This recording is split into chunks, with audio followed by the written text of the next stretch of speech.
Julie girl, Julie, Julie, Julie girl, Julie girl, Julie girl, Julie girl, Julie girl, Julie girl, Julie girl, Julie girl, Julie girl, Julie girl, Julie girl, Julie girl, Julie girl, Julie girl, Julie girl. Welcome to Julie Girl, a Big Brother podcast. Julie Girl is a weekly podcast presented by me, BB Team North, with an unfiltered foray into all things BB19. Nothing is off limits, and you can absolutely expect ample shade, and of course, we'll be dragging every ounce of trash up and down the aisles by their wigs for the entirety of the summer. This podcast is intentionally created from an alternative POV. Big Brother has such a diverse fan base, but all the content I see is constantly from one perspective, and usually it's kind of skewed. I wanted a place where I could be as real as possible and talk about what's really going on in these BB streets. Welcome to episode 4, and I really hope you enjoy what goes on here. If you ever have any questions or fun things you'd like to hear, feel free to let me know. Also, any comments or concerns you may have, just slide into my DMs on Twitter at JulieGirlPod or at BBTeamNorth, or send an email to juliegirlpod@gmail.com, and I'll read it. I'm going to read it. All right, let's jump right into week 3. Julie girl, Julie girl. Welcome to the backyard. This is where we'll be running down all of the highlights of the week and sitting back and reflecting on all the major events that have taken place in the house. This week, I'm going to move a bit quickly through the recap just to get enough information to bring context to the conversations today. The house guests competed in a Candy Crush HOH comp where they had to find tickets that they could use to redeem balls that they could roll down a clear slide into a hole. Paul's side of the house gave the majority of their tickets to Paul, and in the end, Paul won HOH. Paul had this elaborate plan to get Cody out of the house, and he nominated Josh and Alex for eviction. Ramsey ended up nominating himself because of his curse. In the Den of Temptation, Christmas got the ring of replacement and had the opportunity to curse 3 of her fellow house guests. She chose Cody, Jessica, and Jason. They had to wear vetoed costumes and hop around the house all week and only able to sit on lily pads throughout the house. It was hilarious. They played a really fun veto competition where they had to choose an answer, and if they were right, they got to fast track through the maze. But if they were wrong, they had to complete a challenge to move on. Paul talked Ramses into throwing it, but Ramses almost won, and in the end, Paul won. Paul was so pissed that Ramses almost won, and that moved Ramses right to the top of Paul's target list. With the veto, Paul took down Josh and replaced him with Cody. Josh went off on Cody and Jessica, and it was both cringeworthy and utterly hilarious. No, you were terrified of your squad, and then you turned on us. You're still lying on me, telling these people that, that I came to you for safety or whatever. I don't want to work with you. I want you out of this house, and if it wasn't for that golden apple, I would have been home, so I hope I see you hop your ass on out of here. Don't give me life advice, please. Please. You need it. Josh, time out. No, I'm done. I love Josh's emotional ass. Strangely, though, Christmas left the house to have surgery on her foot for 2 days. The night she was away, Dominique hosted her weekly Dominique the Dominator talk show. Things were going pretty well until Dominique started to ask Ramses very personal questions about his sexuality. Then, in the Cody interview, she started to ask game-related questions that ended up being very testy. Mark felt like Cody was quietly attacking him, and they got into a little tiff. Dom's questions definitely made a bunch of people uncomfortable, and Paul was visibly angry about it afterwards. He approached her about it, and she didn't realize how damaging it could be.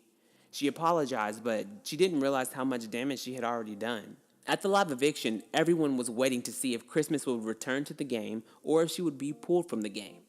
In the end, she got to cast her vote over the phone at the hospital.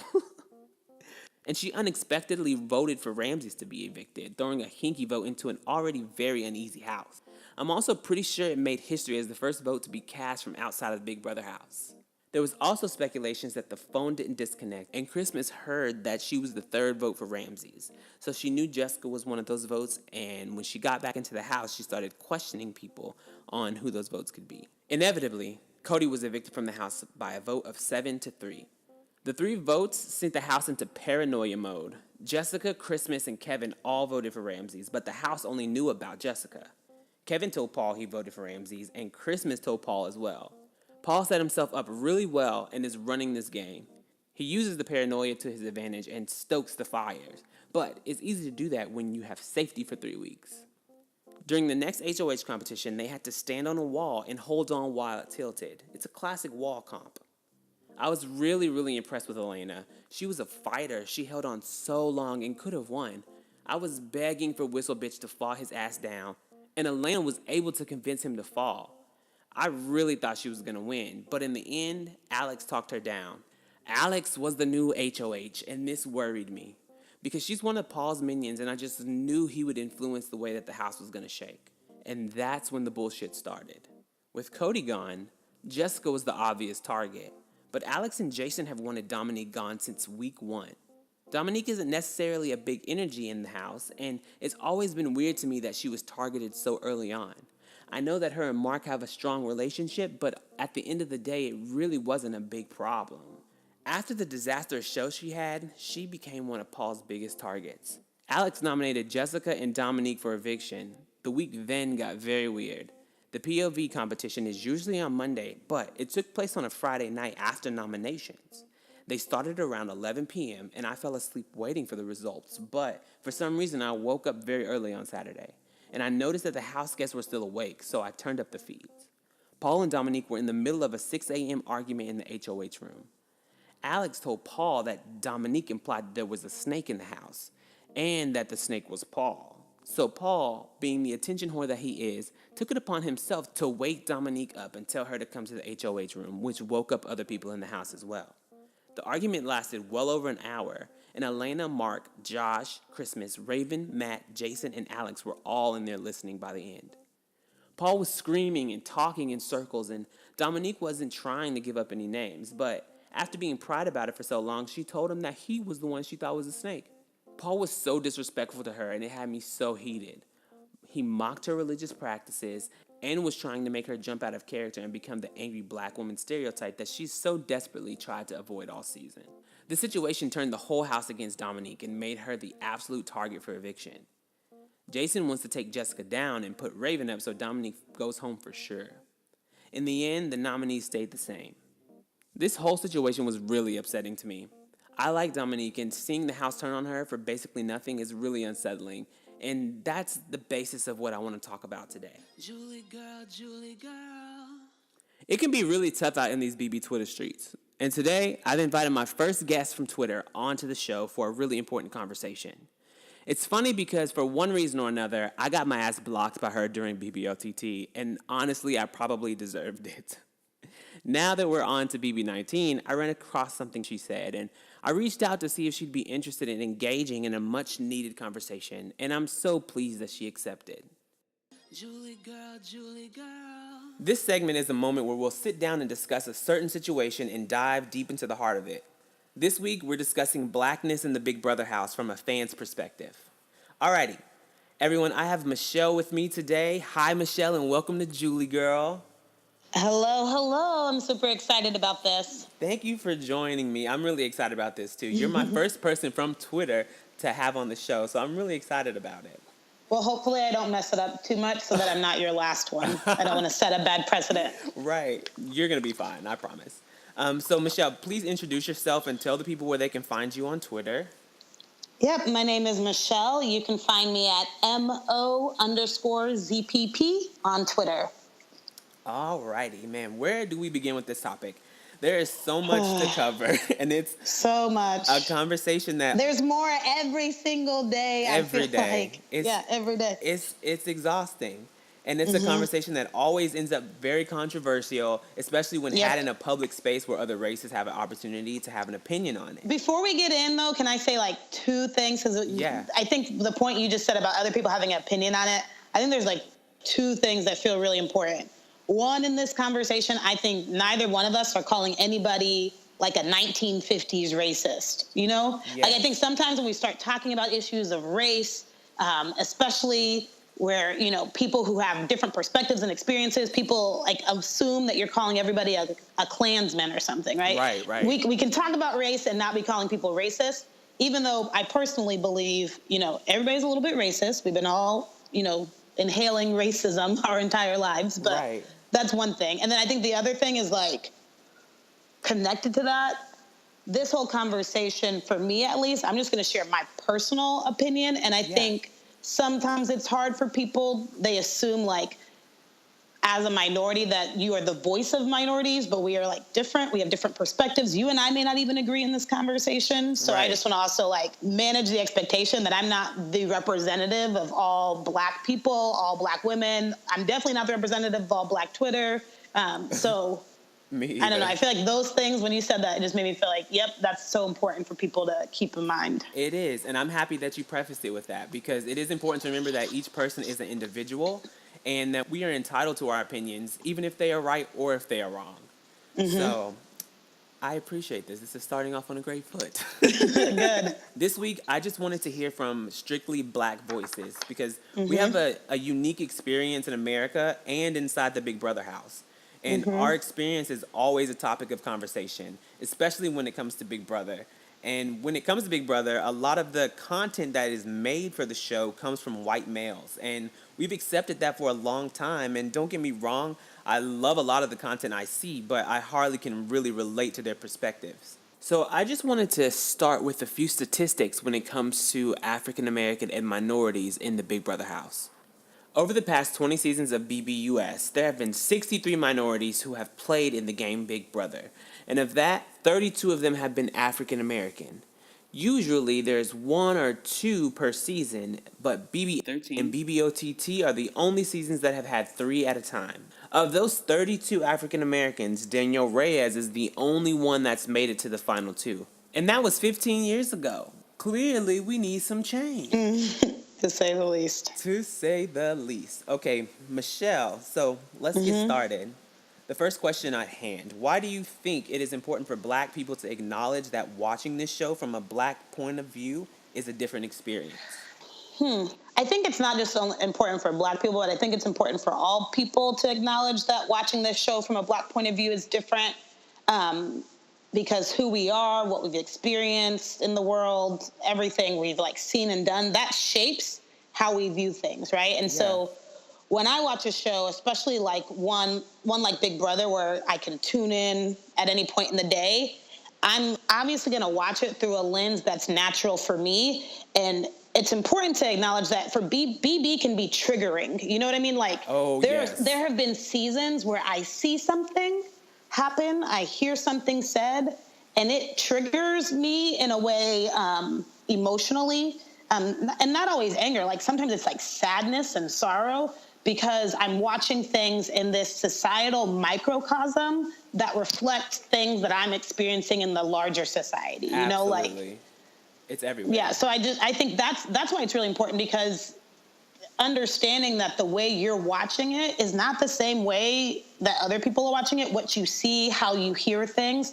don't always sound the same. 2 people could be watching the exact same live feed and walk away with very different conclusions because it's informed by your experience. Yes, absolutely. I completely agree. And even from, like you said, sometimes you walk away feeling sad or sorrow.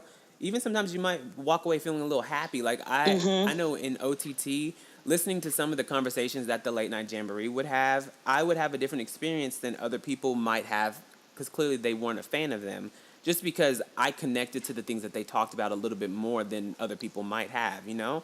So I think going into a situation where you have a completely different background, you're definitely going to get a different experience when watching shows, or especially a show like this where it's literally live 24/7. Yep. Exactly. That's exactly it. And I always hate, because we're constantly being accused of pulling the race card, but every day when we wake up in the morning, we know we're Black. So it's like, it's something that's always in our faces, you know? So it's like... Yeah. Can I tell you something, though? I hate the term the race card.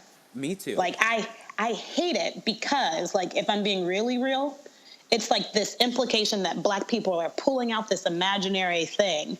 But, like, in reality, we were stolen from our homeland, we're beat, raped, enslaved, stole our children, denied the right to eat, sit, shit in a convenient location, weren't given good education, had our sons and husbands sent off to prisons and mass incarceration, don't get, like, good quality housing. Like, the list goes on and on and on. And all of those things have been done in this country because of our race. Right. Like America was built on unfortunately to say, like, let's just be clear, white people pulling the race card and saying, because of your race, you are less than, you are not good enough. So then when I hear, like, if I experience something that feels a little off, feels a little funny, feels like I'm being treated differently, of course my natural inclination is going to be like, is this because of my race? Because since freaking 1492, Columbus came over here, it's been about race, off jump. So like that type of thing infuriates me, because it implies that we are imagining something when it's actually, no, you made it about race to begin with.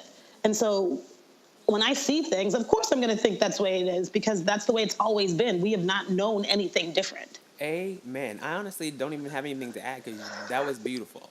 Like that. Well, I didn't mean it to be up. beautiful. Sorry, I mean, it was just eloquent. When I hear that phrase, it just gets me so angry. You have such a perspective on the situation that I think anybody listening to that can completely understand and not really have a rebuttal. Which, you know, they will have a rebuttal, but yeah. I think that you make it so clear and you make it so direct that there's no denying it, and I appreciate that. People like to say that was a long time ago, as though like issues of racial oppression happened so many, many moons ago in a land far away, when the reality is not only are they happening every single day in big and small ways to most people of color in this country, but Jim Crow was like not that long ago at all, where we couldn't sit in the same dining table at a restaurant, right? Like mass incarceration was in the 90s. That deeply affected racially driven laws deeply affected our communities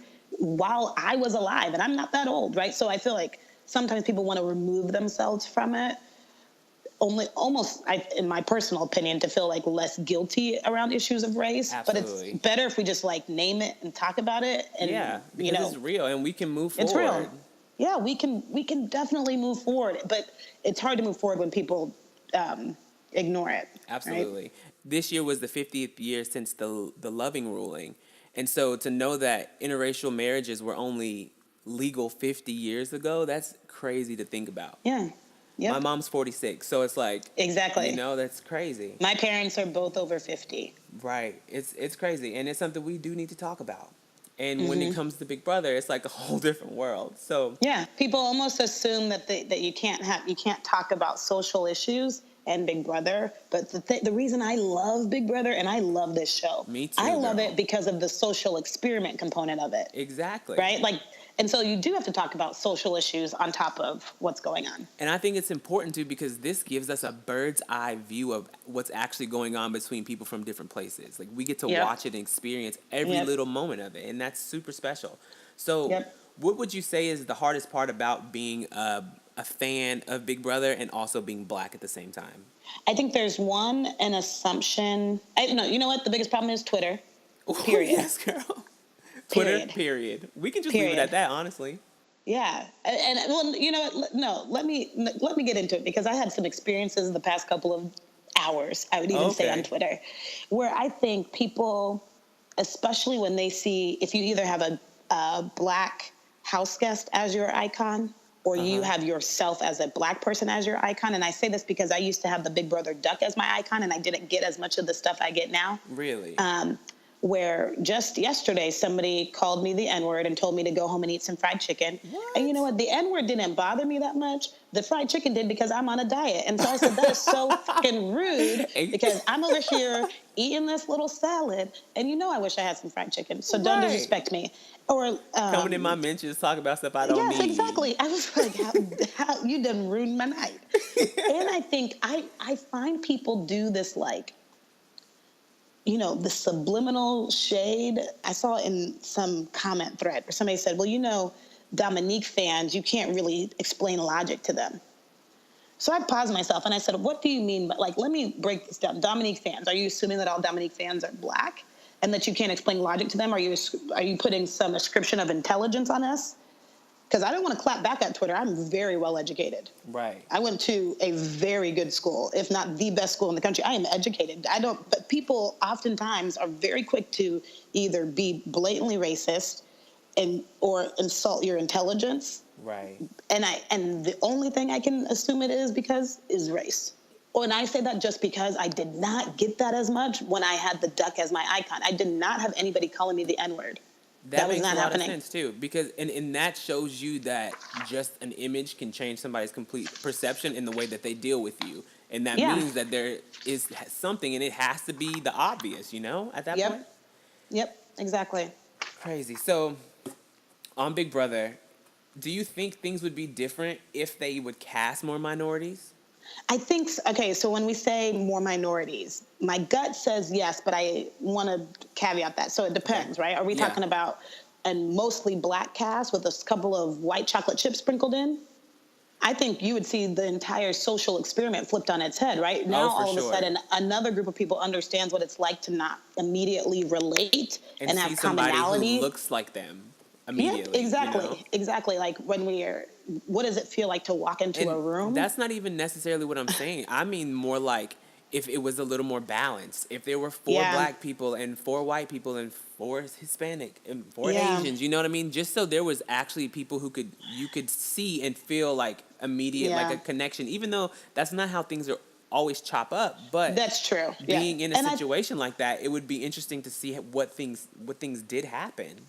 Yeah, and I think that there's something there because even Dominique said it the other night. She was saying, it's unfortunate because there's a relatability that exists. There's that, for me, I call it like that sister girl moments. Like Right. there's even if we're playing a game, we could be on opposite sides of the house. We could hate each other. There is this element Always. for having your back. Now, I won't say always because not all skin folk are kinfolk. That's true. You understand what I'm saying? True. You're true. No shade to Ramses, but not all skin folk are kinfolk, right? Not everybody that looks like you is down for you, especially if they feel like they want to ascribe to the dominant culture to get ahead that way. Absolutely. That could end up getting you caught up. But there was a moment where Dom told her concern to like Alex and Mark about being careful with what she did next because she didn't want to be seen as the angry black woman. And I could see in both of their faces that they kind of got it, but they didn't get it. Right. You know what I mean? Yeah. Like if she came up to me and said that, I would know exactly what she was telling me. Quick. And she wouldn't even have to say anything. She said, I know what you're going to say. I got you, girl. And like, look at, what was it, 15 with Howie and Candace? Mm-hmm. Imagine them two if they didn't have each other in that house. Imagine. Like, just thinking back on that season freaks me out. I just get on the emotional. inside. Yes, me too. Just thinking back to how Howard had to pull himself together to not pop off, like to not give them. And what how they he want. sometimes had to also pull Candace together to not pop up. Right. That's the benefit of having somebody else there because they know. Do not let these people pull you out of who you are. Right. Don't let them pull you out of your character. And so sometimes it's helpful to have somebody who's just gonna ground you because they understand you. Exactly. And that's the one thing, this is completely off topic, but I can see Mark acting out more now because Dom's not there helping him at all. He doesn't you have. know what? And it's just like, okay, you can talk bad and leave me out here to the ducks, but you're gonna be out here throwing hot sauce in people's faces. Let's not. But I mean, it's even the way that Dominique is able to ground Josh. And how he's saying the things that he's feeling, you know what I mean? There's something there when you are from those groups. There's just something different, and I think it's not. So BB has tried to in recent years try to like add more diversity, period, like across the board. But having one Asian and one black person, that the Asian man's experience is not the same as the black woman's experience. No. They have different things they need to overcome in life, but they're not the same, right? And so it's just not mix the pot with a whole bunch of different sprinkles, but it's also understanding like what's the impact of having multiple sprinkles, especially after what they saw happen in BB 15. Right. Whew. Thinking about Howard just got my heart racing, but I know. And that's the part where I said, like, understanding that the black person's experience, I know that there are a lot of well-intentioned Caucasians, friends, and fans who felt some type of way. But they didn't feel, like, I literally, the episode, I mean, the night where he sat there in silence, like, holding himself together, I cried myself to sleep that night because there was nothing more than I wanted to just take him out of that situation. Absolutely. It was the feeling I had watch. is not going to be the same feeling. It's not the same. And that is hard for me as just a regular person who lives a different life outside of watching Big Brother to be triggered by that type of thing emotionally. and then have to like put on a face and go to work the next day. That type of stuff stays with you. Absolutely. It sticks with you in a way that you can't shake. Whew. This is shaking me up too. I'm like, Sorry. no, you're good. This is beautiful. I love this. If they did cast more minorities onto the show, I don't know that it would necessarily make an impact unless it was an equal playing field. But why don't you think they cast more black people on Big Brother to begin with? One, do they see the problem? Right? Mm-hmm. I'm not convinced, to be honest. Julie Chan's like little baby reprimanding of Aaron, that was like, yeah, Julie threw some shade or whatever, but it was not serious. I don't think they really are convinced that they have a very serious problem. Right. And I've seen people on Twitter say things like, well, it's good for us to learn, like BB15 was such a great learning experience for the Big Brother community. I do not need black people to go in there to teach white people about how fucked up the world is. Ooh, Let me girl, tell you, like, again. I don't need to sacrifice my emotional well-being and stability and my feelings of safety for you to learn a lesson about racism. And so I think BB has that opinion of it too. And we know they intentionally cast people who are the evil dicks of the world. Right. You know what I mean? Yes. They like to throw that profile in. They know the low down dirty stuff Paul did last season, to be clear, because Paul has not changed. He was this grimy before. Right. He called James little Korean man. He was disrespectful to the women continually. And so they glorified him. They put him on a pedestal. They gave him an edit that celebrated him, and all you did was tell him that your privilege is so strong that you can do all that stuff. You can be the self-proclaimed absolute, and you will be loved. Loved. And we'll even bring you back next season And we'll to do call it it again. friendship. Like, get out of my... Like, literally, that is ridiculous. So when people are like, oh, my God, Paul's changed. I'm like, no, Paul hasn't changed. We told him last season, but this whole Paul is Rob stuff, y'all told him, because I never wrote that tweet. Y'all told him last season that what he did is okay. And so now this season, he's going to do it bigger and badder than anyone else. And look what's happened. So they're not going to cast more black people because they don't see a real problem here. Right. They're not incentivized. And then let's talk about CBS and their demographics, right? Mm-hmm. They don't have a lot of black viewers on their channel, period. Right. Their top shows are like Big Bang Theory. I mean, besides the NFL. They have the NFL. That's the only time I'm turning on CBS. Right, Beyond that, it's like Big Bang Theory and... Don't they have like CSI and... And Hawaii Five-0. Right. Right? Like, those aren't shows that... Black Twitter ain't showing up for that. No, Black Twitter... I don't think there's a single show that Black Twitter shows up for on CBS. Exactly. So why customize to an audience that they don't have? That's very true. I mean, chicken or the egg, right? Because you probably don't have that audience because we're tired of watching ourselves be abused on television. But, you know... I agree.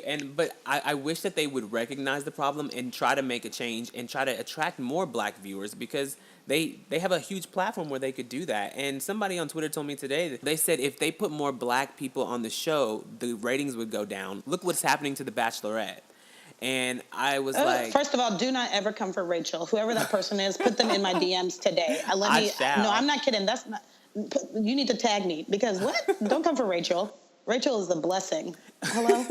Anyways. And I told him, I was like, but I told him, look at the numbers that Get Out did, look at the numbers that Hidden Figures did, look at Empire's first seasons. Like, black people will come out if you give them the content, if you give them something to actually go and look at. And for such a long time, they said that black movies and black entertainment wouldn't do well overseas, and it's getting proven wrong day by day. So if they would actually make a conscious effort to make a change, things possibly could change.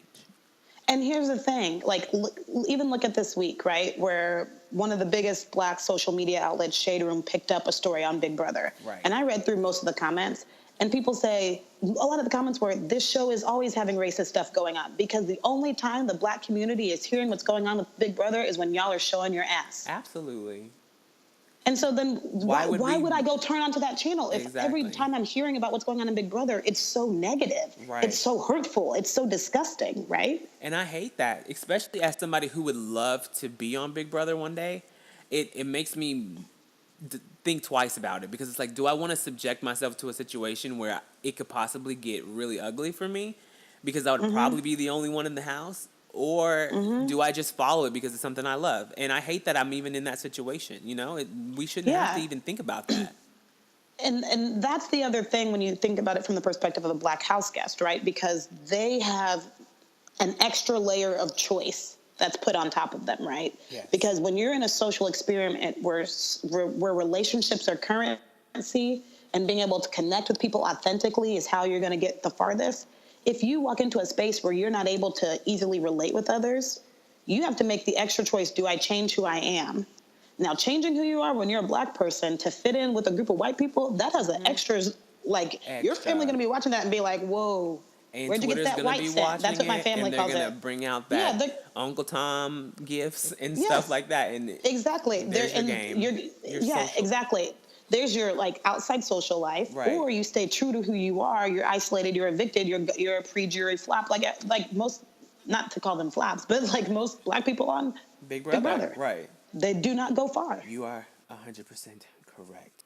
You had a tweet that said that you wanted to talk about what Dominique said about Black people in the game and how it made you feel. And that really made me want to talk to you and to hear that so I could listen and maybe give a little feedback. And I wanted this podcast to be that place where people can come and if they have an opinion or they want to talk about something, they can let it out here. So I would really love to hear what you wanted to say when it comes to that. Yeah, so for those who don't remember, Dominique said, there's a reason why Black people don't last long in this game. The sister girl in me was nodding my head, and I looked at Twitter, and I'm seeing so many people immediately doing what we talked about earlier, saying, oh my God, she's pulling out the race card. Why is she even talking about this? And the first thought that came to my mind is this thing, I call it invisibilizing because I can't think of another name for it, but just essentially it's like when people are in privilege who they believe that their life experience is normal.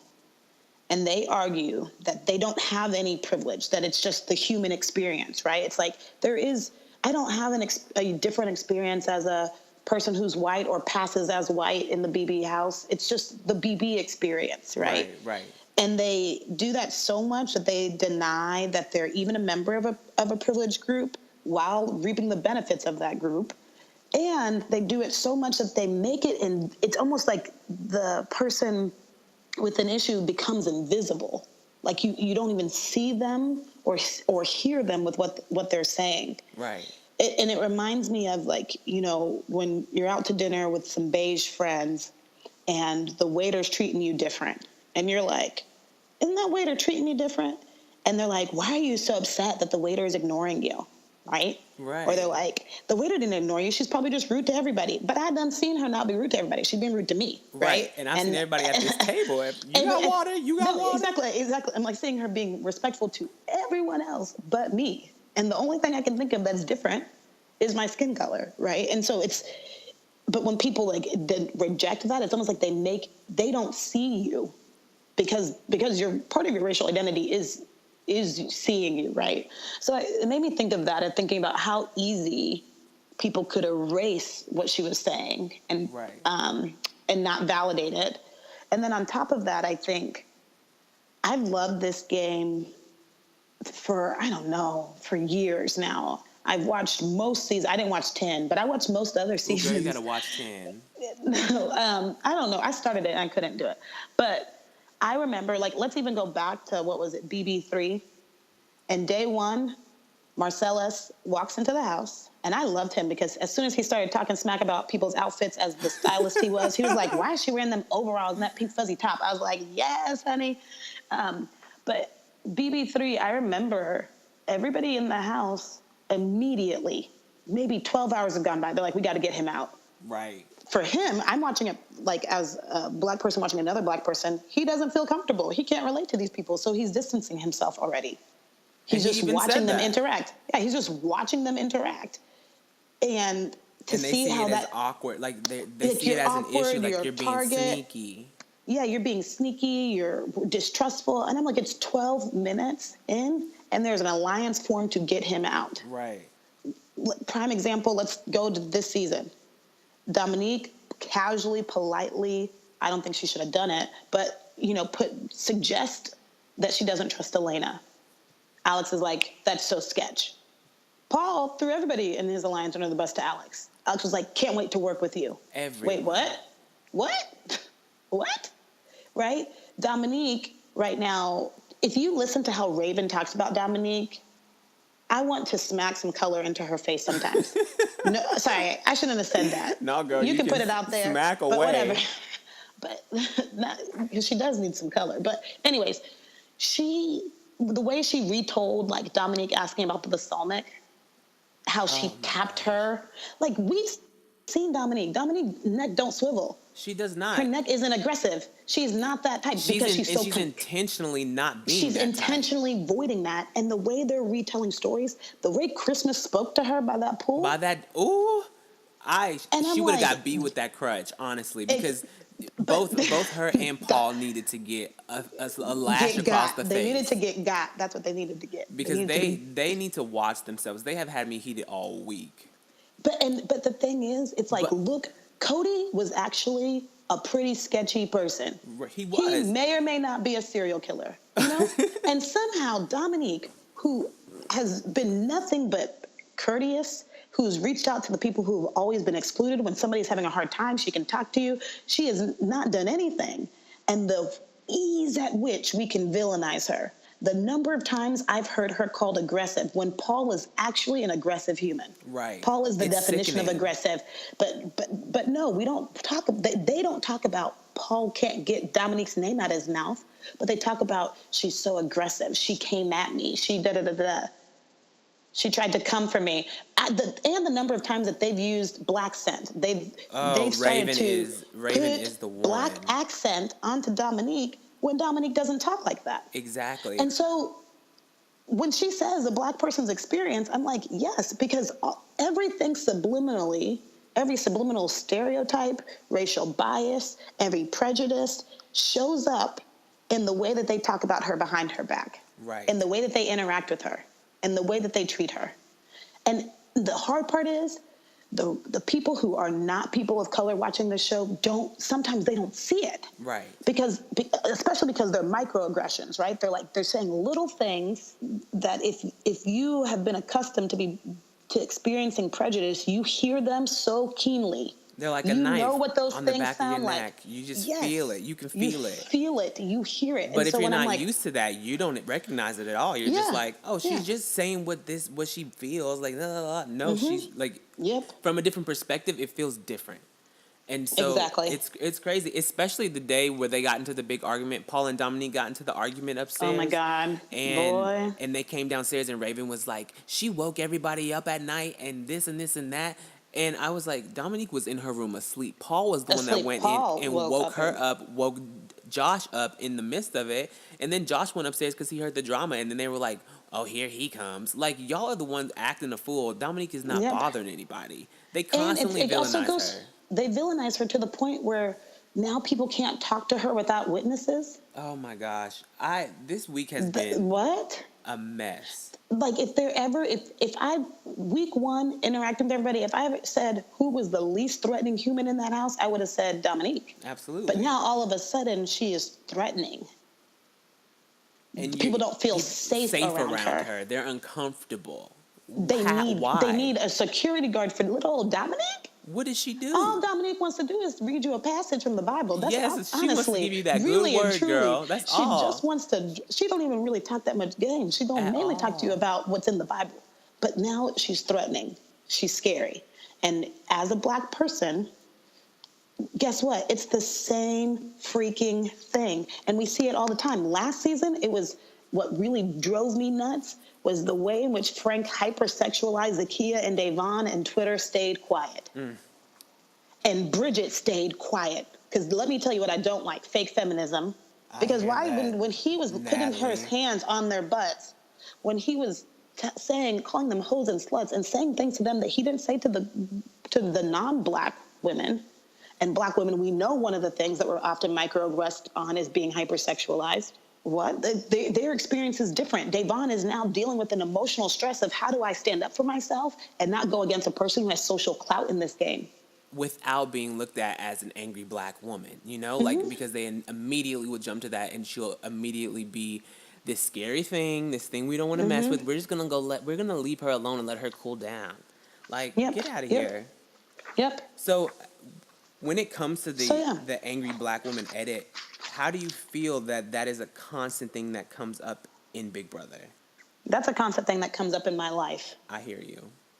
As a black woman, I am passionate. If you haven't picked that up on that, I work in an organization where I manage a lot of people. I'm a part of a big team, and sometimes I get fired up about what we're talking about. I am conscious of that every day at work. I hear it all the time.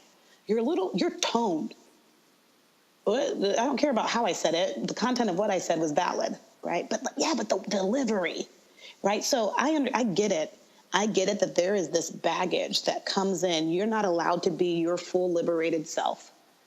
You have to lose parts of who you are and parts of how you communicate to be successful in corporate America, to be successful in our education system, and to be successful in Big Brother. And the thing is, in all of those situations, it's wrong. Because if I was a white woman, that doesn't cross my mind. Right. If I'm a man, I'm getting a bonus for popping off. And I don't really pop off, but I'm getting a bonus for being assertive, for being direct, for having confidence, for being a go-getter. You're a woman, you're a bitch. You're a black woman, you're angry. Right? Right. So I get that. I get it. It sucks, but I also see how it's played out for people, right? For when a black woman pops off, guess what? It's making the TV. Right. It's gonna be on air. Are you okay with Dominique playing into the respectability politics of everything, trying to get farther in the game? Or do you think it's wrong for her to not be who she is? I don't think she's doing it to get farther in the game. I think she's doing it because she understands that as soon as she, as a black woman, is on a TV screen, she no longer represents herself. I don't think it is about game for her. You're right. Because she always says, I know how I'll be perceived. Right. I know how other people were perceived on this show. And so I think she's just very aware of, like, she needs to keep it together, which is a lot to ask when people are coming in your face acting crazy. But she has to keep it together because, unfortunately for her, she represents every black woman in America until these 100 days are over. You are 100% right. Because I was looking at the situation and thinking that I kind of hate that she can't say what she wants to say and be herself 100%. And it kind of takes away from, what I want from her, because I want to see people on Big Brother be themselves. But you saying it that way shows me that she's not able to be herself 100% because she's immediately going to be representing so many other people. And being yourself is a privilege, period. Oh, I need that on a shirt. But it really is. It really is. It really is. And I'm happy that she made these strides to continuously try to do the best for her, because she has a position in life in her job where she's working around people that she can't really, be herself in that way too. Like you said, in corporate America, you have to play the game. And so... And I think also connected to that, like to this whole idea, I do think Dominique is herself still. I think when she talks in those one-on-ones with Josh and Mark, she talks about, like, understanding restraint. And for a lot of people of color, some of those things that are actually inherently oppressive, like the fact that we have to be more restrained than others, also have become part of our identities. Right. Right? They've become some of our strengths, that we can keep our emotions in check, that we can be very calm, cool, and collected because we've had to be for so long. So I think she is still herself. I think, of course, do I want to see her Ika Wong up in this thing and start popping off on people? Yeah. And I love that stuff. Well, not always, but I love it in the Ika sense, right? Like, you're going home, get the F out of here. Right, I love somebody just embracing who they are, even if that is the pettiness. But at the same time, I think Dominique did it in her own way, right? Because she said, Paul, I don't know, I'll probably be going home soon, but I'm going to tell you this, you're going home right after me. Right. She clapped back at him in her own way through her own vehicle and said what she needed to say. She's not going to let them take her so far out of her character where she's she's becoming who they want her to become. They are provoking her to become the petty, aggressive, all the things they're saying about her behind her back. They're trying to provoke her to become that. So Right. she's actively avoiding giving them She what they is. want. And you saw it come out in that conversation with Paul a couple times. You could see her wanting to pop off, and I wanted to see that from her, not because I want to see that fire from somebody, but because I know that that's what she really means. Like, that's how she's going to express it in that way. Like, she's really going to be able to let it all out. And so it killed me to watch her have to hold herself in like a bomb. Like, you can't, if a bomb could hold itself in from exploding, like, that is not anything you want to watch. It is hard to watch. And I think that's part of the reason. I actually can't remember, but that might have been right around the moment when I wrote my tweet, because I was watching, I follow a lot of podcasters and Big Brother, and a lot of people were saying, critiquing the argument, right? Yeah. About like, well, Paul laid out a lot of great points and Dom didn't really put out a lot of evidence. And I was like, if that's what you watched right there, we saw totally two different things. Exactly. I saw a just like person you who was said. allowed to be aggressive, who was given permission to talk over, to yell, and another person who all they could do was smile and still be criticized for it. Not because she didn't want to say what she had to say, which I have other thoughts and theories on that too, but because she couldn't, like, she does not have that privilege to behave how Paul behaves. She does not have that. She doesn't. And so in that conversation, I don't care what argument she did or didn't say. What I saw was a person who was forced to bite their tongue while another person is allowed free reign to say and do whatever they please. And they will likely, in the Big Brother world, be rewarded as friendship, muffin man bullshit. Right. Sorry, I never asked you if I could curse on your podcast, Yes, but I'm going to be please my do. authentic self, so I apologize. And that's what this is for. Be you. I want to hear exactly what you have to say. Now, when it comes to that conversation that Paul and Dominique had, or I won't even say conversation, the argument that they had. Yep. Religion got brought up a lot. And I was really, really, really, really frustrated with a lot of people on Twitter because of this.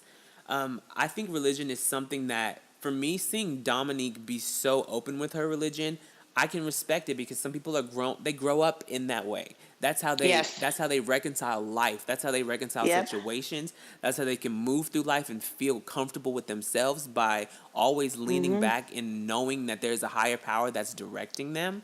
And so when Dominique says these things like God told me, or God's talking to me, or this or that, I can relate to that, because I can see that she has a strong faith, and that's where it's coming from. It's coming from her really leaning into something and not just reacting. She's listening to everything that's going on around her. So when people on Twitter are getting very upset and very annoyed that she keeps talking about religion, it bothers me to the depths of my soul, because it's who she is. It's a part of her life. And especially as a Black woman, religion is everything to a lot of Black people in the Black community. Yes, I am snapping over here. Yes. It comes from a place of faith. The only way that Black people could have made it through slavery, made it through the stuff that white people put us through, not me, you know what I'm saying, but like the only way that they can make it through is because they had the faith and the hope that there was a brighter tomorrow. So it's like, it comes from a long line of things that have led up to this. And Dominique probably comes from a family of very deep religious believers. She talked about it yesterday. And so you can't disrespect somebody who lives their life in that way, because it comes from their roots. Like, it is who they are. And I understand being not disrespected. I understand feeling annoyed, but you have to change your perspective and see why somebody would live their life that way, and why it's so important for them to continuously bring it up in conversation. And so that had me heated. I was so over it. Okay, so how did you feel about the way that the house has been treating Dominique when it comes to religion? So before I get into that, can we talk about Dominique's religion just a little bit? Yeah, absolutely. So let me first say, transparency is important to me. I grew up in the South. I am an active believer, and I grew up in like Southern Baptist Church. So I totally get when you were talking about the depths of religion in the Black community, especially Southern Blacks. It is a very serious thing very, very that we do serious. not take lightly. I'm from the South as well. Yeah, but we don't mess around with two things. My fried chicken, like I told that other guy, I'm just kidding. And my Jesus. Yes. But But so first thing I want to say before I even get into how house guys have reacted to it, my reaction to Dominique's religion is I'm shook. She went to bed one night saying Mark and Paul were her two closest allies. Woke up the next day and said God told her 3 times that Paul is the backstabber. Nobody else has a clue that Paul is backstabbing her. And somehow she woke up, and now literally I was watching and hearing her talk about this snake. And I was like, who does she think the snake is? She better not say Elena, because Elena ain't the snake. I don't want to hear it. And when she was having the conversation with Whistlenut and was like, I think it's a male upstairs, I said, oh, I was shook. I literally texted all my BB friends. I was like, oh my God, Jesus done told her it is Paul. Let me interrupt real quick because I thought the same thing. And the fact that nobody else in the house knows that Paul's a snake and Dominique is the one saying Paul is a snake. And the way she prophesied and said, I may be leaving soon, but you're going to be leaving right behind me. I said, whoa, if that wasn't a word, I was getting my Jesus on. Yes. And then when she said, you're going to reap what you sow, and now he's been dragged for filth all over the internet. Lord. Like, are you kidding me? That in itself, like, blew me away because she told him, she was like, look, when you get out of this house, you're going to see it. And he was like, well, it's in the house. It's going to get left here. No, it's not. Nope. It's all over the world, sir. You got drugged. Shook. I literally... And people, I don't know, people were like making it seem like not a big deal. I'm like, no, do y'all not understand? Literally the day before she said the only people she really trusted were Paul and Mark. And then she wakes up the next day and all of a sudden Paul's the snake. Right. So, you know what? There's divine intervention. Everybody doesn't have to believe what I believe. Amen. Do you and how you want to do it. But I'm telling you, I did think about going to church the next Sunday. I said, you know what? Maybe I need to get my Jesus on because because I literally just saw a testimony on last week's.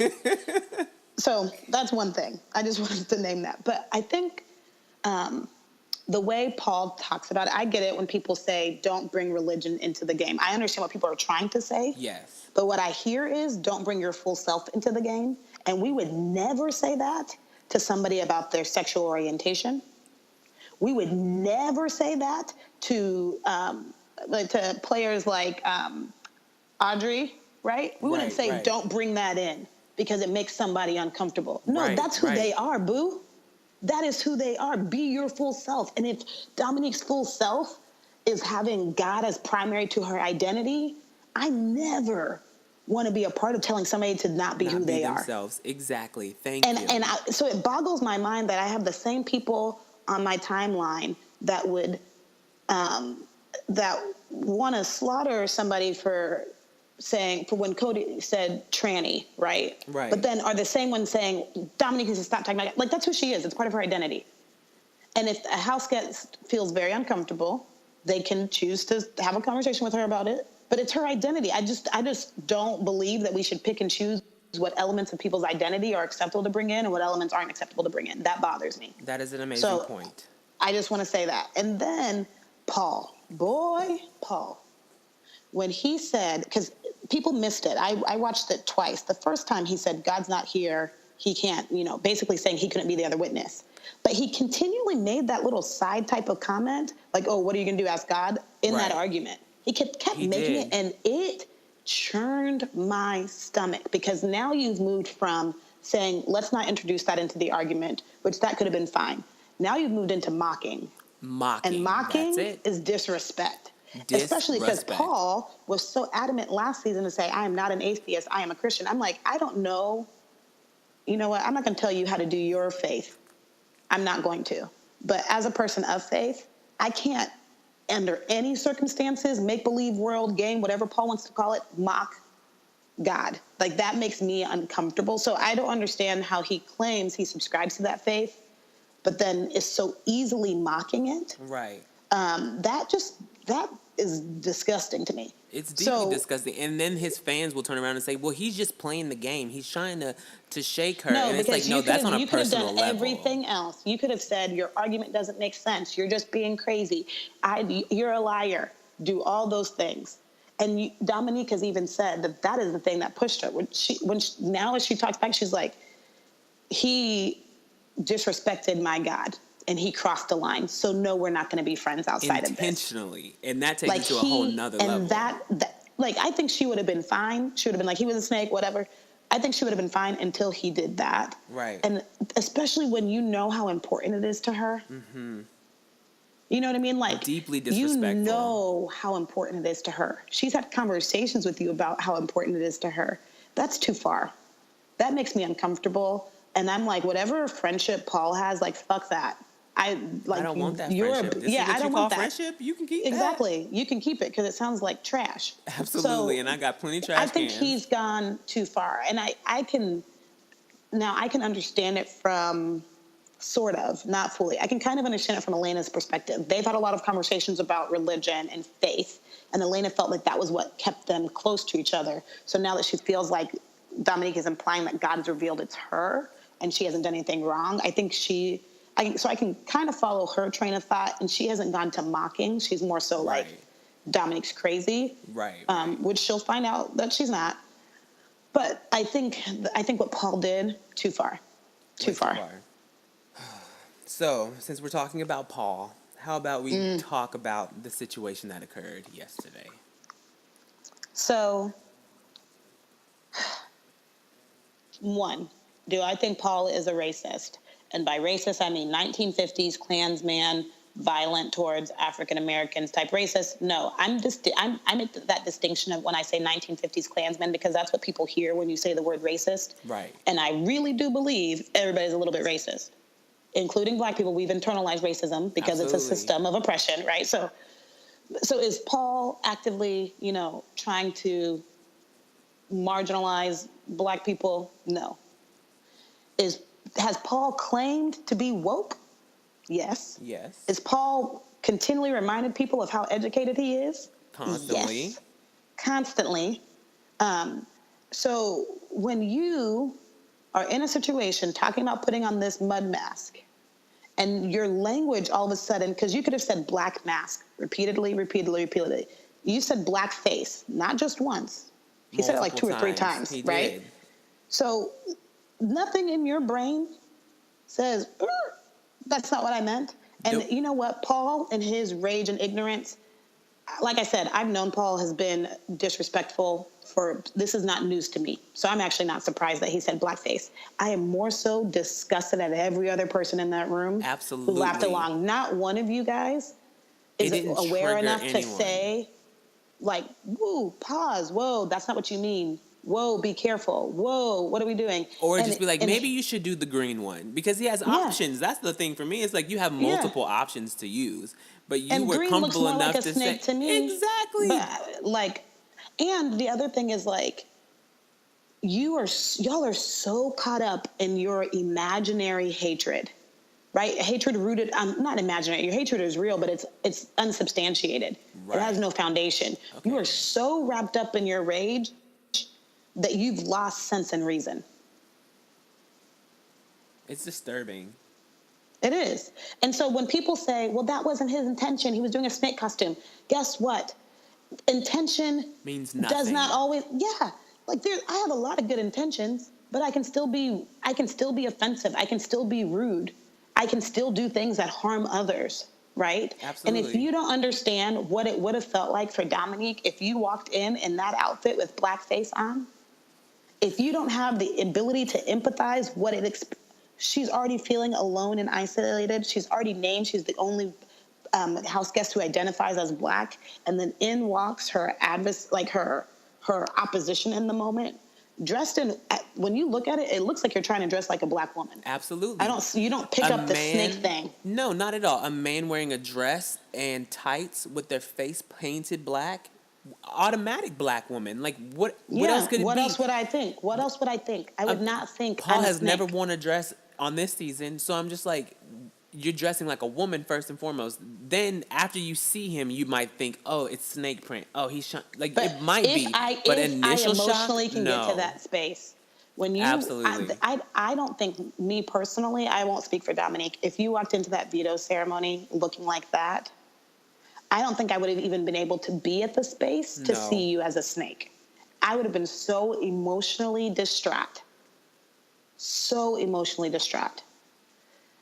And so to me, it's like this, and it goes back to there's not enough Black people in the house. There's not enough people to even notice that it's a bad idea. in Dominique's shoes. There's not enough people who have the capacity to sincerely empathize, who can raise a red flag, who can say, whoa, slow down a second. Right? Because they're all caught up in participating in it. Because the fact that soon as Paul said blackface, somebody should have heard that and be like, whoa, wait a minute. No, don't do it. Don't. Like, it should they could have pulled him aside. It's been a day and nothing has been said. So we know that it wasn't a trigger for anybody, and that is deeply disturbing. Yeah, it is deeply disturbing. And it also goes to, like, people oftentimes try to bring up Paul's ethnic background, which is important, it's relevant, it's very significant, but he also passes for white, right? His ethnic, he presents himself, not when he talks, but I'm saying, like, when you look at him, he presents white to your eyes to register. And one component of that privilege of being able to pass and be white is that he has a little bit of John Wayne complex, right? I don't know how to, when I say that, I mean, it's like Paul in this house, he is the hero. He's able to determine each HOH who is the issue, and he gets to dictate how they are treated. So more concerning, right? Like, he's able to say, like, you are the problem, and here's how we will treat you. And everybody just blindly follows. Nobody ever says, whoa, John Wayne, maybe the Native Americans aren't bad people. They're like, nope, kill them, right? Like, John Wayne said so. It's the same thing. It's like he has this ability to just say, Dominique is the problem, and we will disrespect her in these ways. And like the sheep and mindless groupies that they are following along. And that's why the majority of this house has lost my respect this week. I agree. And Dominique, to be clear, Dominique was not my going into the season top pick. I had to even go check if I drafted her, because I do a BB draft. I had to check, did I even draft Dominique? I was not a fan at first. I was kind of skeptical. Well, I just said, you know what, if I'm being really honest, I like to win, and I know black people aren't going to win, so I didn't draft Dominique. I already lost money last season. So, I mean, I think she is in my draft, to be honest. But at the moment, I said, I don't even remember if I drafted her, because I remember thinking, Lord, let me not waste my money on this one. Right. Not because I thought she was going to be a bad player, but because I know the rules of this game. Just because you know the way that it goes, and you're trying to win the way that this is going to go. So, in my, like, literally, I ain't got no faves left, because they've all showed me how easily it is for them to fall into to disrespect. Right. Without regard for anybody's feelings or anything. You know what? Just to appease the other people around them. The only person who surprised me is Matt. Really? Did you hear when Matt said Raven and Paul were going back and forth on Dominique, they were talking, and he said, why does it matter to y'all so much? Just, like, shut up about it. And I noticed he doesn't really participate in the criticism. Yeah, he doesn't. But, you know, he also got Boyz II Men tattooed on him. So I'm like, hold up. I'm trying to peep a little closer. Like, what's going on, Matt? Hold on. No, Matt, I've been wondering this since week 1. I feel like he's adjacent. No, beyond that. Like, he has to be adjacent. He has to have black people in his life somewhere. Yes. Because one day he was talking and he was like, yeah, I need a shape up. And I was like, hold up, skirt. I've never heard a white man say the word shape up. Yep. That is, I was like, hold on. And then I saw the tattoo on his arm, and it was Boyz II Men, and I was like, wait, okay. But and the song for Mama, like, the songs that he hums to himself. Yes. Or, like, when people are talking about an artist, the people he immediately says, oh, you're talking about this person? I'm like, no.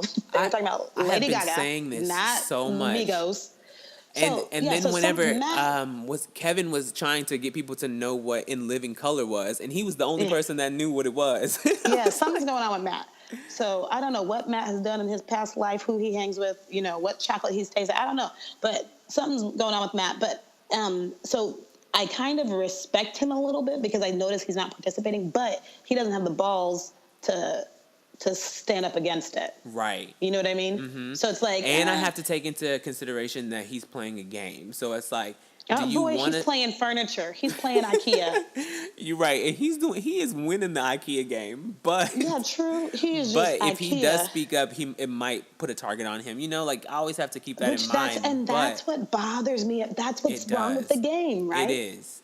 Because you can't even talk to Dominique right now. She has been quarantined. That is crazy to me. It has been ridiculous what they've done to her this week. And she did nothing when Cody did so much to these people. So it's like, how can y'all put her in the situation and treat her this way when she didn't do anything inherently wrong? Oh, she did something wrong. She went against the golden boy, Paul. I'll choke him. Let me... Yeah. So how do you feel about the way that the media has taken a hold of this Paul story? I'm a little disappointed. I was disappointed in E! News. That was just horrible journalism. I was like, Lord. I had tweeted it and said, like, by the way, the anchor is not well informed. But then I also just deleted it because I was like, I actually don't want to spread something that's like almost detrimental to the larger point. I think it's really critical, especially when you're trying to make a point about something where the whole intention versus impact issue is at hand, that people are informed with what you're talking about. And I think when you see things like the way E! News kind of botched it, it actually does more harm than good, right? Absolutely. And it made me feel sympathy for Paul because that wasn't what he did, like in that way that they presented I don't feel it. sympathy. Now, when I say sympathy, I mean a single tinge for a moment, just because it's like, are you kidding me? Like, I want y'all to report this, but be correct about it, let the people really know what's going on. Because that really does make Paul look a lot worse than what the situation actually was. But at the same time, he still deserves all the backlash he's getting from this. I mean, he's reaping what he sows. At the end of the day, just like Dominique claimed it, and you know what? God may not be in the Big Brother house, but God is outside the Big Brother house, and he's handling it. So you know what? But I think I think Paul and this I think what I want everybody to walk away from that blackface thing is, one, be aware of what blackface is and don't do it. And then two, to understand,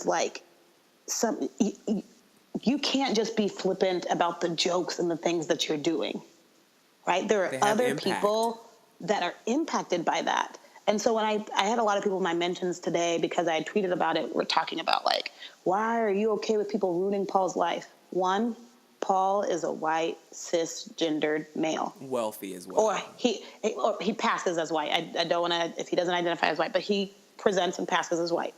So he will be fine. He will apologize. He will continue. He's not losing his job. He's self-employed. He's not really at risk. But I don't understand why there isn't equal concern for how Paul is ruining Dominique's experience. Absolutely. Right? You don't think, especially when he got to have his experience last year. Yeah, and you don't walk out of Big Brother the same. No. You don't. The distrust that you learn from that, the feeling that you're always being watched, those things stay with you, if not for a little bit, but for a long while.